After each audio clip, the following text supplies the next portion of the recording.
Como é que uma pessoa, eu sei que o assunto é grande, é vasto, como é que uma pessoa pode saber que ela está em depressão, não apenas uma angústia passageira, uma tristeza, um estado assim emocional negativo por alguma coisa? Como é que alguém pode dizer, olha, isso aqui, eu sei que existem vários fatos, mas como é que uma pessoa pode dizer, olha, eu estou precisando de ajuda, isso aqui é depressão? Essa é uma pergunta muito interessante, que é a dúvida no mundo todo. Minha gente, eu estou aqui com o Dr. Augusto Cury, que é o psiquiatra mais lido no mundo. Seus livros são um sucesso, best-seller. A gente tem mania de só elogiar e encher a bola de gente de fora. Os da casa, como dizia Jesus, na sua casa profeta não tem honra. Mas Dr. Augusto Cury é um cientista renomado, que fala nas maiores universidades do mundo. Eu o convidei, alegria estar com o senhor aqui no nosso canal. Viu? Muito prazer, Silas. Ele veio para uma conferência de escola de líderes e eu falei para ele que eu queria fazer 3 perguntas. 3 perguntinhas. A gente vai falar, esse cara é psicopata, esse cara é maluco, psicopata, a gente não sabe nem o que está falando. Ele vai responder isso. Também sobre depressão, doenças mais devastadoras que não tem classe social nem idade. E também sobre coach, essa novidade. Vou para a primeira, que é psicopata. Diz aí, como é que é esse negócio? A gente fica chamando os outros de psicopata. O que é um psicopata, afinal de contas? Bom, existe um conceito erradíssimo, aliás, muitos conceitos errados, inumanos e até preconceituosos. Psicopatia é uma coisa, psicose é outra coisa, sociopatia também é outra coisa. Todos são seres humanos, em primeiro lugar, tá certo? O psicopata é aquele que não desenvolveu sensibilidade, não sabe se colocar no lugar do outro, tem baixíssimo nível de empatia, machuca, fere e não sente a dor dos outros. Portanto, para se gestar um psicopata, tem de ter fatores genéticos e, muitas vezes, fatores psicossociais. Por exemplo, abusos, espancamentos, exclusões, experiências que foram traumáticas e que se tornaram núcleos lido e relido, remoídos, que se avolumaram no córtex cerebral, de tal monte que se tornaram plataformas da mente humana.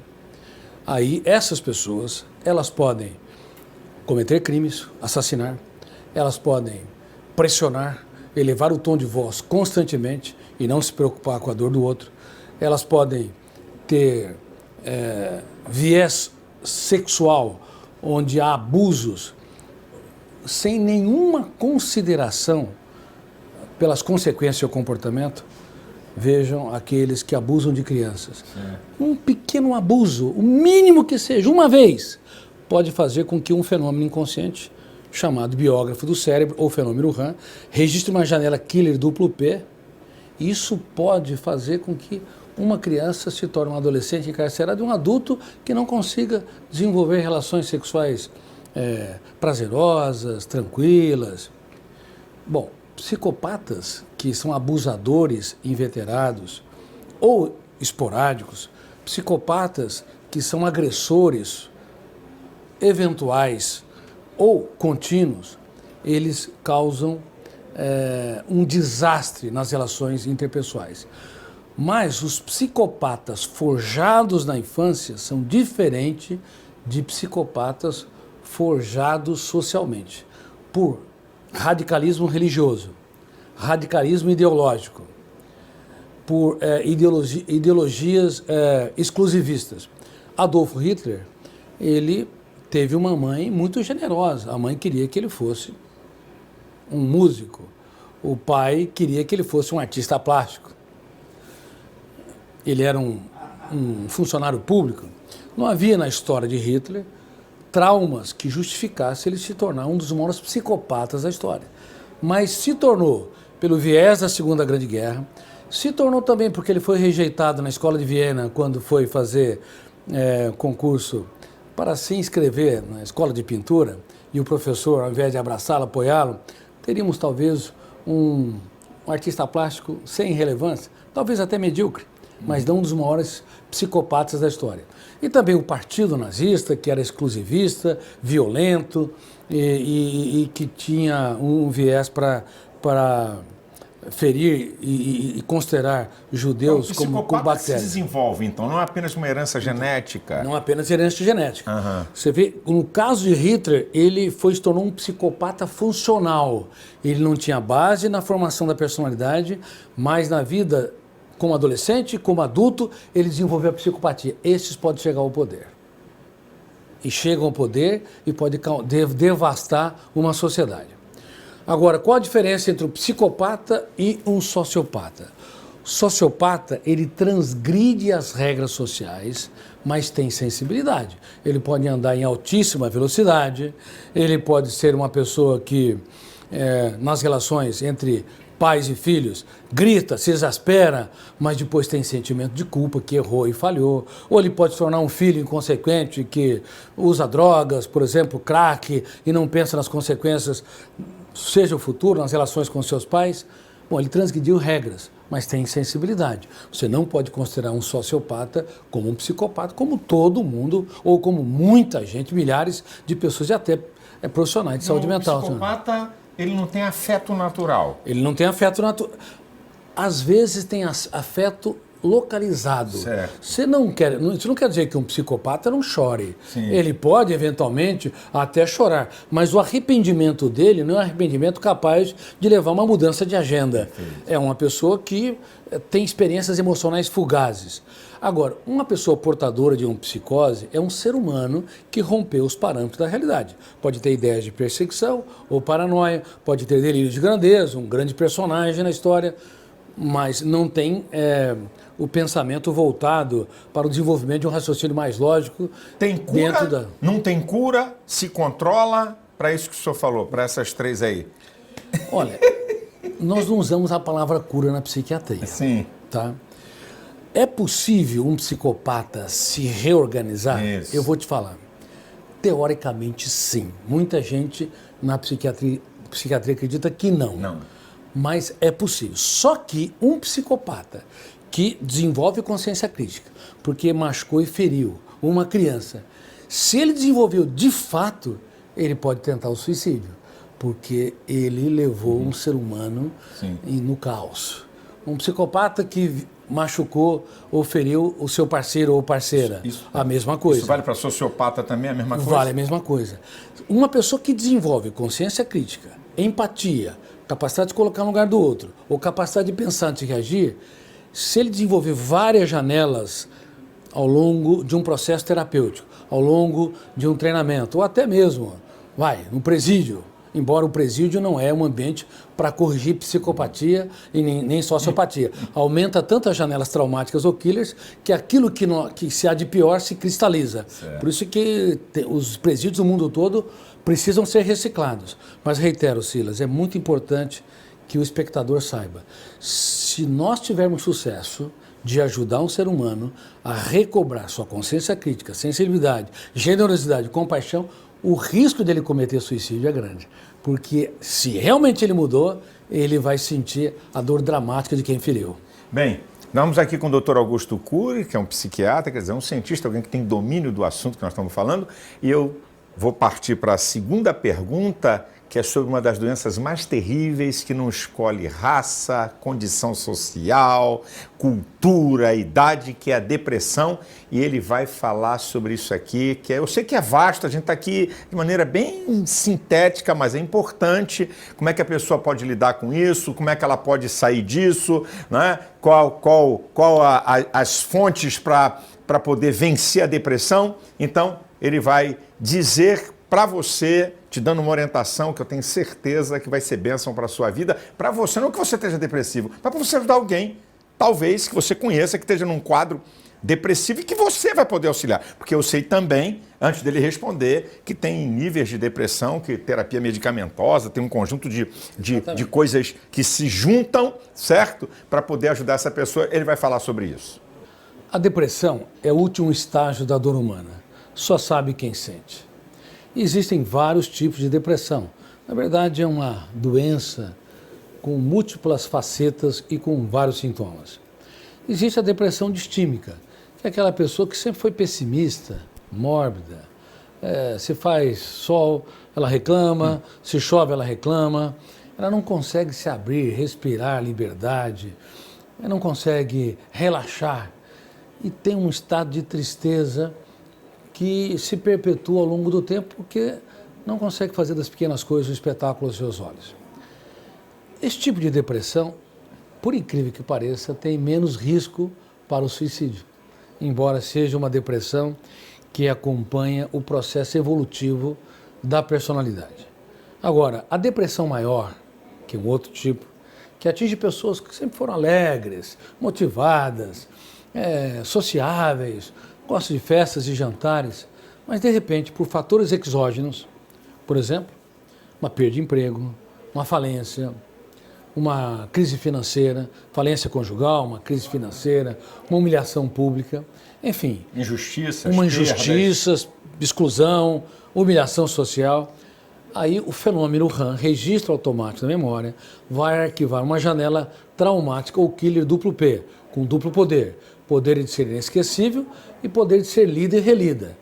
Consequentemente, quanto mais lida e relida, mais se produz pensamentos mórbidos e emoções angustiantes que são registradas, expandindo o núcleo traumático.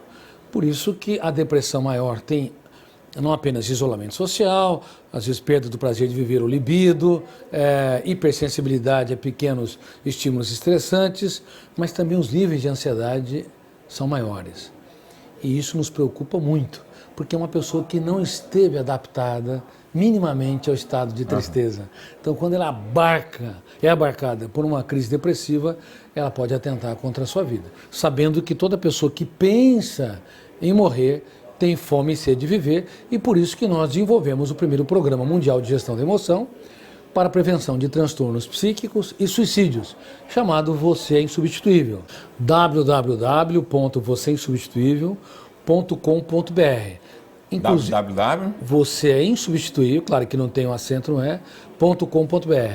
Deixa eu fazer uma pergunta, doutor Augusto Guri. Toda depressão, ela tem que ser tratada com remédio ou não? Ou níveis de depressão que se trata com remédio, ou níveis de depressão que se trata só com psicoterapia? Como é que é esse negócio? Como é que é para uma pessoa, como é que a gente pode situar isso? Uma pergunta muito interessante. Nem toda depressão se trata com remédios, mas toda depressão importante deve ter uma intervenção de antidepressivos. E cada paciente se adapta a um tipo de antidepressivo. E os antidepressivos também não são miraculosos, eles são importantes, devem ser tomados por um tempo adequado, nunca é por alguns dias, geralmente por semanas, meses, em alguns casos até anos. E é bom que se saiba que tem de haver ferramentas psicoterapêuticas para contribuir para que o paciente supere o seu quadro depressivo. Então, o eu deve ser ator principal, ferramentas, por exemplo, eu não gravito na órbita do que os outros pensam, falam de mim, minha paz vale ouro, o resto é lixo. Ferramenta do DCD, eu duvido de tudo aquilo que me controla, isso no silêncio da mente. Eu critico cada ideia perturbadora e eu determino estrategicamente ser autor da minha própria história, ou gerir minha emoção. Então, dentro, meu eu recolhe-se no teatro da minha mente e ele começa a duvidar, criticar e determinar com a sua própria cultura. Ele impugna o lixo mental. Tudo aquilo que você crê te controla. Se o que você crê é doente, por exemplo, eu não tenho capacidade, eu sou uma pessoa infeliz, eu não consigo conquistar meus amigos, meus filhos, não consigo me resolver. Se o que você crê é doente, isso vai se tornar um cárcere mental, que vai sendo retroalimentado ao longo de toda a vida. Mas se você duvida daquilo que te controla, e se você recicla pensamentos perturbadores e determina ou decide deixar de ser vítima para se tornar autor da sua própria história, num treinamento psicoterapêutico contínuo, ao longo de semanas, meses e assim por diante, vai se formando janelas light paralelas ao núcleo traumático, ou então as janelas killers ou traumáticas que estão abertas e que patrocinam essas atitudes autodestrutivas, elas vão sendo reeditadas. Como é que uma pessoa, eu sei que o assunto é grande, é vasto, como é que uma pessoa pode saber que ela está em depressão, não apenas uma angústia passageira, uma tristeza, um estado assim emocional negativo por alguma coisa? Como é que alguém pode dizer, olha, isso aqui Eu sei que existem vários fatores, mas como é que uma pessoa pode dizer, olha, eu estou precisando de ajuda, isso aqui é depressão? Essa é uma pergunta muito interessante, que é a dúvida no mundo todo. A tristeza, ela enriquece, ela leva à evolução da personalidade, porque é uma perda que gera uma angústia momentânea, um humor triste momentâneo, e, consequentemente, as pessoas podem superá-la com muito mais facilidade. Seja qual for, uma crítica, uma decepção, uma rejeição ou uma preocupação intensa em relação a um problema a ser resolvido no futuro. Agora, a depressão é uma doença. A depressão não dura horas, não dura dias. Elas se instalam, no mínimo por uma semana, e ela leva a sintomas muito clássicos. Por exemplo, ideias de que não vale a pena viver a vida.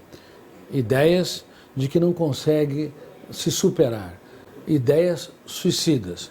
Ou então, ela produz diminuição do prazer sexual, como ele disse, que é diminuição da libido. Sintomas psicossomáticos, como dores de cabeça, dores musculares, às vezes nó na garganta, em alguns casos hipertensão e uma série de outros sintomas. Além disso, ela abaixa demais o limiar para suportar frustrações. Pequenos problemas têm um impacto muito grande. Uma ofensa estraga o dia, uma crítica a semana. E são os sintomas... São sintomas clássicos. Clássicos. Então, por favor, a tristeza, ela faz parte do cotidiano humano. Ninguém consegue viver sem angústia, ansiedade, tristeza, e ela, bem trabalhada, evolui a personalidade. Agora, a depressão é uma doença que precisa de tratamento psiquiátrico e ou psicoterapêutico com psicólogos, não com coach. Por favor, não confunda isso. Já que o senhor está entrando, então já vamos entrar. E agora essa novidade de coach, que eu vejo muitos trabalhando em áreas, né, psicoterapêuticas, não tem formação de psicólogo, não tem formação de psiquiatra. Como é que o senhor está vendo isso hoje no nosso país? Eu estou vendo com muita preocupação. Até não faz muito tempo, tive uma conversa com a presidente da Associação Brasileira de Psiquiatria e disse que os psiquiatras precisam ser mais formados na área de treinamento de habilidades, porque eles têm uma formação médica, uma formação psiquiátrica, mas muitas vezes não exerce a atuação para desenvolver habilidades que um coach exerce. E as associações de psicólogos, eu sei que você é psicólogo, também deveria trabalhar as habilidades de um coach nos psicólogos, quando porventura o paciente não tem uma doença e ele vai desenvolver determinadas características de personalidade que vai torná-lo mais empreendedor, mais seguro, mais reinventivo. Então vamos lá. Uma doença, seja síndrome do pânico, transtorno obsessivo, compulsivo ou TOC, depressão dos vários tipos. Eu não citei a depressão bipolar, que flutua entre euforia e estado depressivo. Uma doença psicossomática importante, uma dependência de drogas, um quadro fóbico, seja qual for, glossofobia. Vou citar aqui porque é importante as pessoas saberem que existem mais de 100 tipos de fobia. Existe a glossofobia, medo de falar em público, que é muito comum, 3/4 das pessoas têm glossofobia. A claustrofobia, que é o medo de lugar fechado. A aladoxafobia, que é o medo da opinião dos outros na internet. Tem gente, eu estava na Rússia há 1 ano e meio, e um professor universitário comentou comigo, eu tenho alguns livros publicados em russo também, e estavam discutindo sobre a questão da internet, que virou um caos. E os celulares estão gerando uma intoxicação digital e uma dependência nos níveis de drogas como a cocaína. Bom, uma garota enviou uma mensagem e ela não teve uma quantidade de likes suficiente, teve até críticas. A menina tentou suicídio. Isso gerou uma comoção na Rússia. A aladoxafobia, o medo de receber críticas e opiniões contrárias, está infectando o ser humano moderno. Parece que ele é livre porque ele está nas redes sociais, mas no fundo é um escravo vivendo em sociedade livre. Agora, enfim, todas essas doenças devem ser tratadas por psiquiatras e ou psicólogos. Coach não trata e nem deve se atrever a tratar de doenças. Ainda que com algumas técnicas, uma pessoa depressiva tenha uma melhora de um dia, mas no segundo dia ele passa a recair nas suas crises, asfixiar o prazer de viver e pode cometer o suicídio. Ou ainda que uma pessoa ganhe até um empoderamento temporário para superar uma crise de pânico, uma síndrome de pânico, daqui a pouco ele tem uma dor muscular ou alguém fala de alguém, um colega que sofreu um infarto, detona o gatilho cerebral, abre uma janela traumática ou killer, o volume de tensão é tão grande, fecha o circuito e o ataque de pânico é reproduzido. Então aquilo que muitos coaches acham que as técnicas são poderosas para tratar, inclusive, doenças psíquicas, doenças emocionais, está errado. Por favor, não entre nessa seara. Coach desenvolve habilidades. Isso aí. E psicoterapia e psiquiatria trata de doenças para que o eu se torne autor da sua própria história. Essa aí. Coach trata de habilidades. Né, motivar você para conquistar, para melhorar suas habilidades, né, seus talentos e aptidões que a pessoa tem. Entrou na área que não é dele, porque ele não tem formação, então ele está reunindo conhecimento de outros, ele não passou 5 anos nem 6 na universidade, você está na canoa furada. Nós não estamos aqui combatendo. Eu acho que todo conhecimento que a gente fala contribui, é importante, a motivação é importante. O problema é quando alguém quer entrar numa área que não tem domínio porque leu meia dúzia de livros, porque leu meia dúzia de autores. Fez um curso rápido. É isso aí. E aí quer determinar. Bem, eu quero lhe agradecer. Eu sei que os assuntos aqui, eu pedi aqui para o doutor Augusto Cury, na periferia da periferia da periferia, que são assuntos gigantes e grandiosos, mas acho que pelo menos uma pequena contribuição para as pessoas, não é? E você acesse, repete de novo, doutor, que é importante. Eu vou pedir para você...